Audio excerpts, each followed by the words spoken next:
మనలో చాలామందికి ఎదురయ్యే ఒక ప్రశ్న, అతి ఉదారత మన సంపదను ఆలస్యం చేస్తుందా? దీని గురించి ఈరోజు కొంచెం లోతుగా ఆలోచిద్దాం. కొన్నిసార్లు మనకి ఇలా అనిపిస్తూ ఉంటుంది గలా. చుట్టూ ఉన్న అందరికీ సహాయం చేస్తూనే ఉంటాం, కానీ మన సొంత ఆర్థిక ఎదుగుదల మాత్రం ఎందుకో చాలా నెమ్మదిగా ఉన్నట్టు అనిపిస్తుంది. ఆదాయం పెరుగుతున్నా కూడా పొదుపు మాత్రం ఎందుకో స్థిరంగా ఉండదు. ఇతరులకు నో అని చెప్పడం ఇబ్బందిగా ఫీలయ్యి మన సొంత లక్ష్యాలనే పదే పదే వాయిదా వేసుకుంటూ ఉంటాం. అలాంటప్పుడు ఒక్కసారి నిజాయితీగా మనల్ని మనం ప్రశ్నించుకోవాలి. మన ఈ అతి ఉదారతే మన సంపదను ఆలస్యం చేస్తోందా? చూడండి, చాలామంది విషయంలో ఇది కేవలం ఉదారత కాదు, అది ఒక రకమైన అతి బాధ్యత. వాళ్ల మనసులో తెలియకుండానే ఒక నమ్మకం పాతుకుపోయి ఉంటుంది. నేను ఎక్కువ సంపాదిస్తున్నానంటే నేను అందర్నీ ఇంకా ఎక్కువ సపోర్ట్ చెయ్యాలి అని.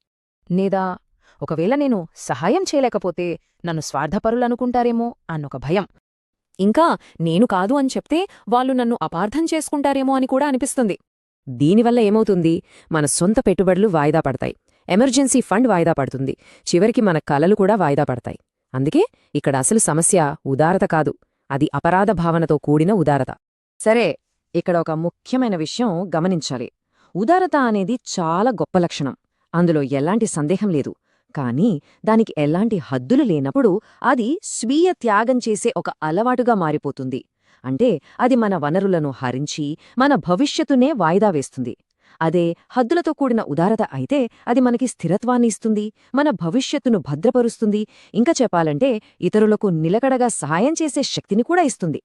సో విషయం ఏంటంటే, సంపద ఆలస్యం అవ్వడానికి కారణం మన ఉదారత కాదు, దానికి సరైన ఒక నిర్మాణం అంటే ఒక స్ట్రక్చర్ లేకపోవడం. ఒక చిన్న ఉదాహరణతో దీని అర్థం చేసుకుందాం. మనం ఒక వాటర్ ట్యాంక్ను నింపుతున్నామననుకుందాం.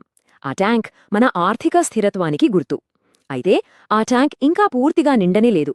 అప్పుడే మనం దాని నుంచి వేరే పైపుల ద్వారా ఇతరులకు నీళ్లు పంచడం మొదలుపెట్టాం. దాని ఫలితమేంటి?